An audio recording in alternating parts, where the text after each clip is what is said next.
So as you come into the Hangout today, you should see on the screen an online code of conduct. All right, and that's kind of the rules that we're going to live by as we're meeting with each other face to face virtually. Okay, so everybody take a look at those. Make sure you've muted your microphone when you're not talking. That's a big deal when we've got like 25 of you in here. We're using, of course, our school appropriate behavior, including language. Everybody needs to have clothes on. Okay, no bathing suits or anything like that. I know it's going to be 80-something degrees today. Try not to eat because it makes the rest of us hungry. Okay, so keep that to yourself. Respect everybody. Although you might have an awesome back tuck, don't do it while we're having class because that'll get us all distracted. Okay, so just remember, this is school and we're going to act like we're in a classroom. Okay. So this week we're going to be talking about nationalism, and nationalism we're going to do from now until Friday. Okay, and we're going to look at nationalism in the 19th and the 20th centuries. Okay, so think about 19th and 20th centuries and what years that represents. Okay, remember when you're talking about the century, it is the years above. Okay, so we're talking about the 1800s, that's the 19th century, and then the 20th century would be the 1900s.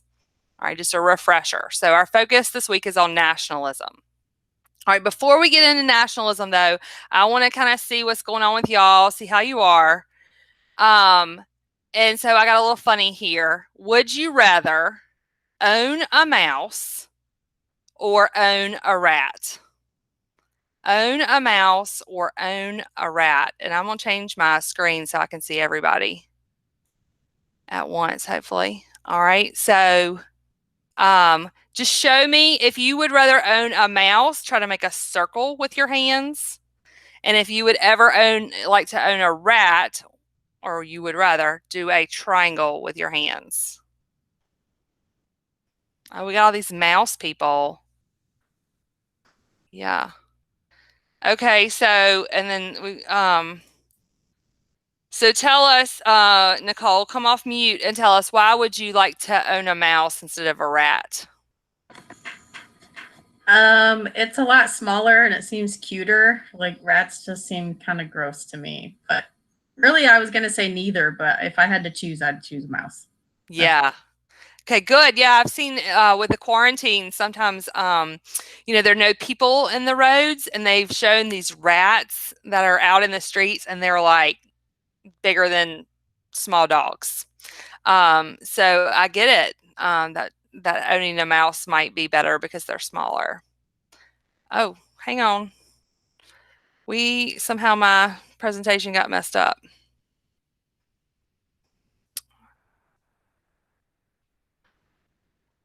All right, can y'all see that? Our week at a glance? Okay, so like I said, today is Monday, April 20th, and so today we're going to do an overview of nationalism, okay? And then the rest of this week, we're going to talk about nationalism, and so tomorrow you're going to be creating a map. Then on Wednesday, Thursday, and Friday, you've got one document to work on that's broken up into 3 sections. And I'm going to go through and talk about all of that later, but just so you know, this whole week, we're going to be talking about nationalism. Okay, so what is nationalism? All right, when you think about the word nationalism, there's a root word there, and that is nation. Okay, and so we're going to be talking about that as we go. But before we get there, I got ahead of myself. I want you to do a quick write. Okay, this is going to require that you go over to Google Forms. Okay, and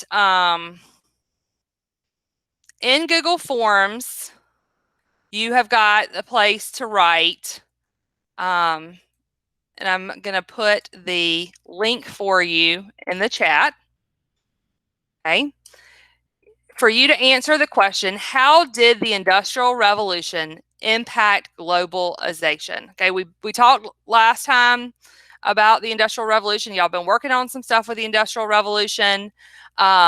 So just to kind of connect back to what we've been doing the last, like 3 weeks, I want you to think about the Industrial Revolution and how did it impact globalization.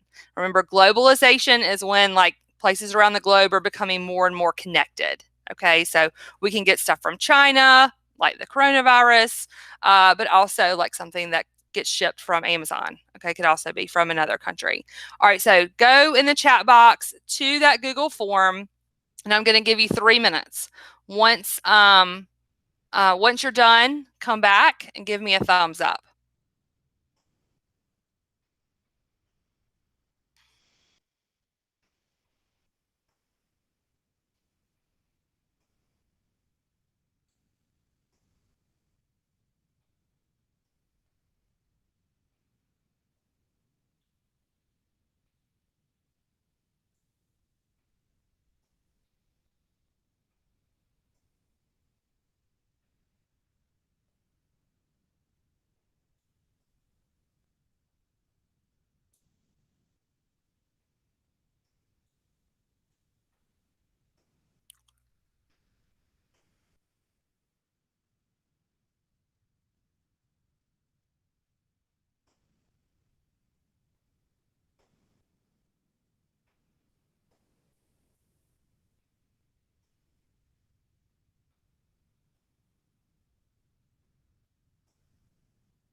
Okay, a few more seconds to get it done. Make sure you do submit your question because this is also how I take attendance to see who is here.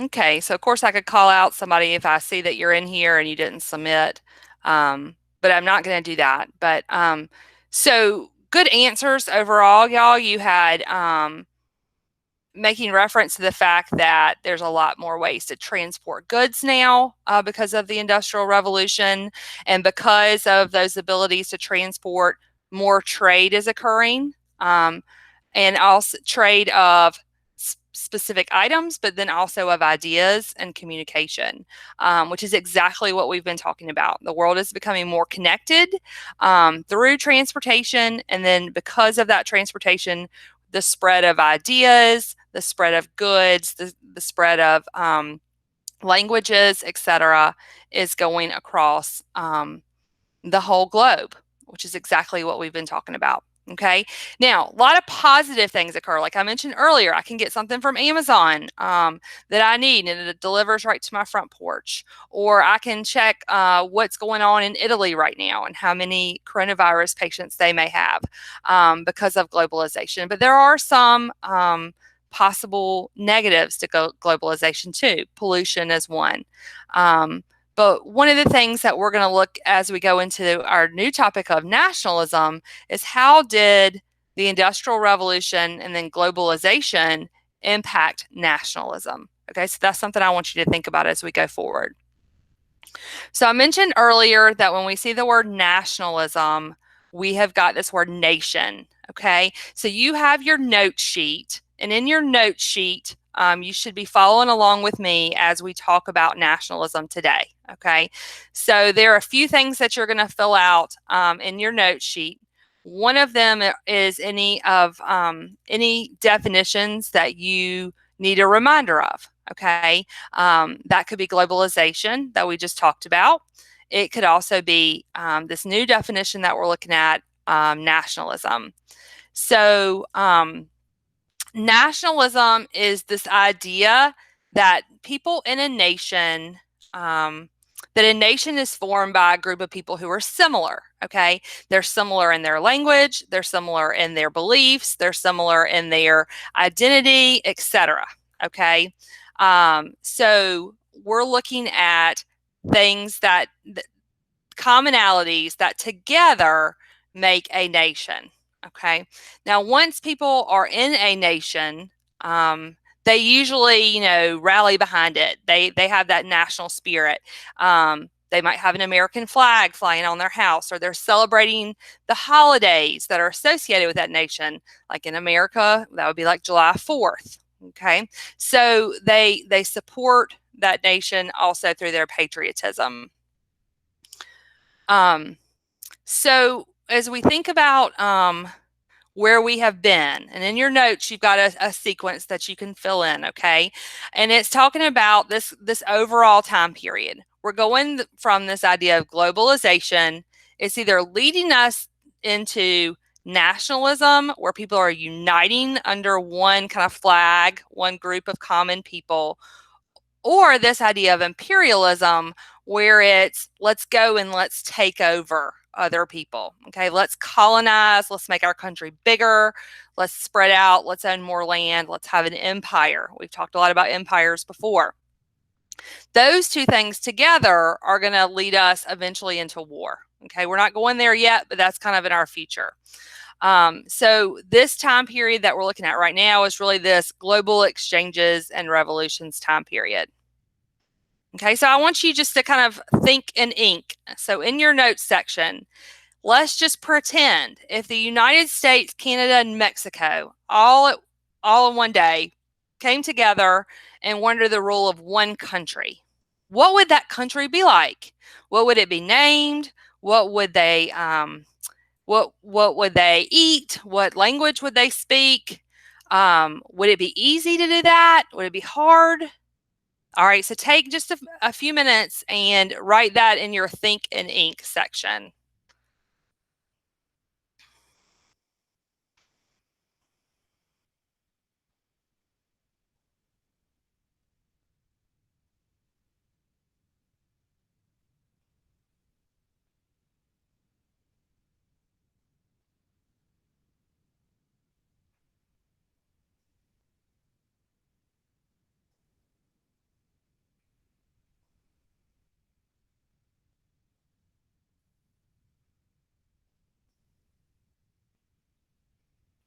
And for time purposes, I'm just going to cut us off there.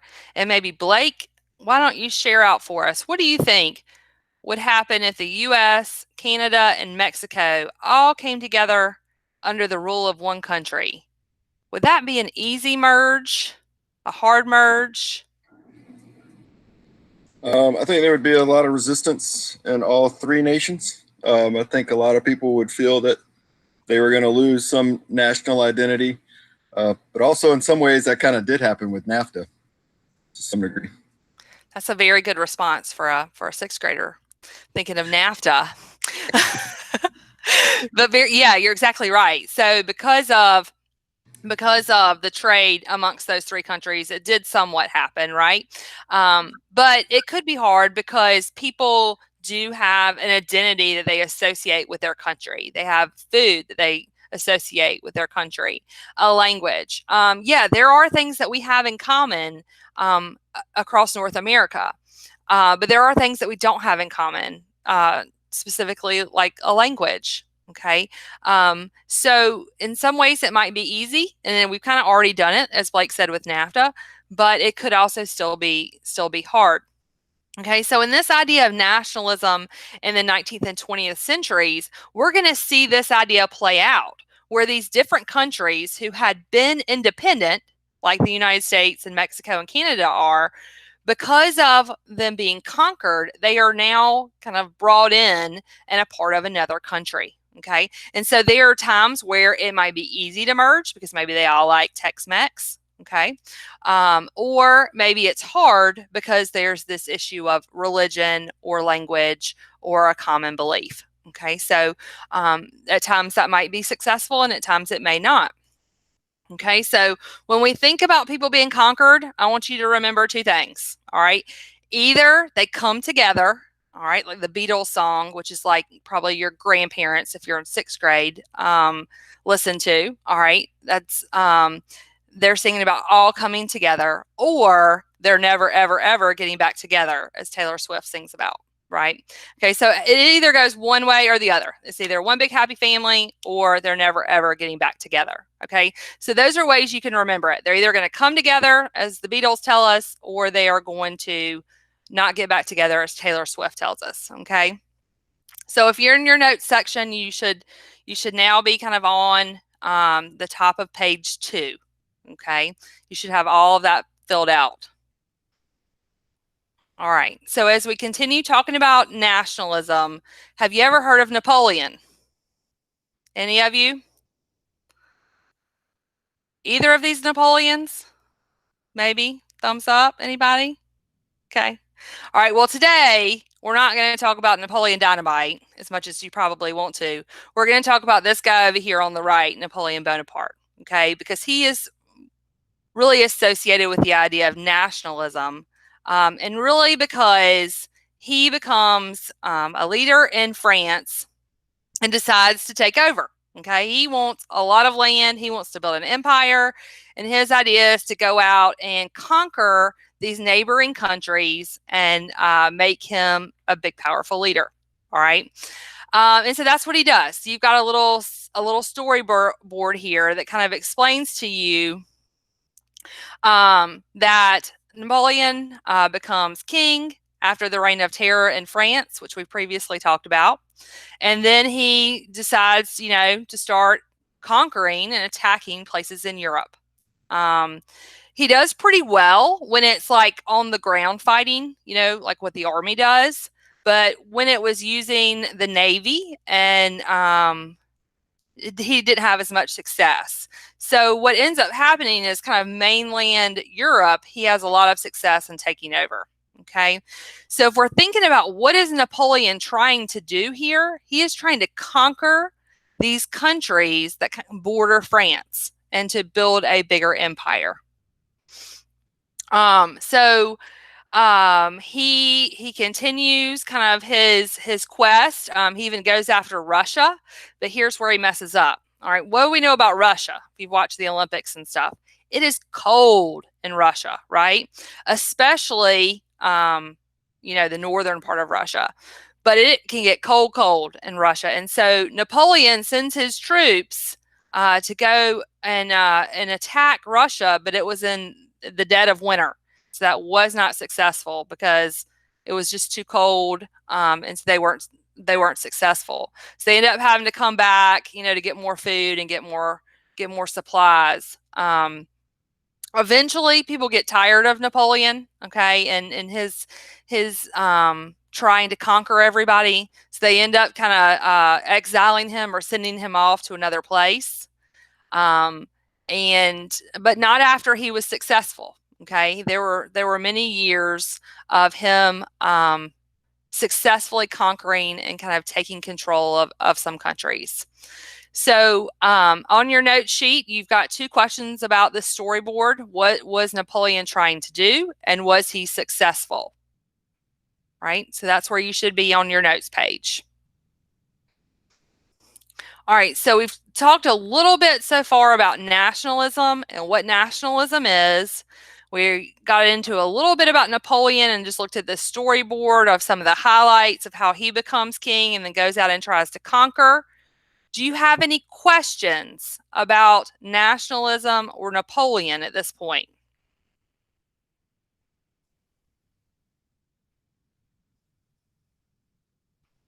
Okay. So then we're going to move on. All right. But to finish up today, what I want you to do is head over for our closure to Padlet. And I'm going to put this in the chat as well. And you will answer in Padlet.